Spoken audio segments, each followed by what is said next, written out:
দুপুরবেলা হাঁটতে হাঁটতে আমি উঠোনে গিয়েছিলাম, গিয়ে দেখছি ওপরে কাকিমা কাঁঠাল মানে এঁচোড় বাপের বাড়ি থেকে এঁচোড় পাঠিয়েছে, তো সেইটা কাটছিল। তো কেটে দেখছে যে সেটা এঁচোড় আর নেই, সেটা পুরোপুরি কাঁঠাল হয়ে গেছে, মানে পেকে গেছে। তো কাকিমারা কেউ সেটা খায় না, তো আমাকেই পুরোটা দিয়ে দিয়েছে।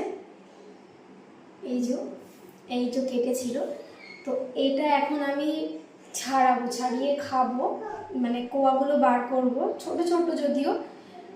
সায়নকে জিজ্ঞেস করলাম, ও খায় না, আমি একাই খাবো, তো অল্প করেই তুলবো একটুখানি। তো এই হলো সেই অভিশপ্ত কাঁঠাল, যেটাকে এঁচোড় ভেবে কাটা হয়েছে, বাট সেটা এখন আর এঁচোড় নেই, সেটা কাঁঠাল হয়ে গেছে। তো এখন এটা খাবো। মানে কোয়াগুলো ছোট ছোট, এই যে একদমই ছোট ছোট, দানাগুলোও তাই, বাট মানে দারুণ সুন্দর খেতে, খুব মিষ্টি, খুব সুন্দর খেতে। আমি কটা খাই আর সন্তুর জন্য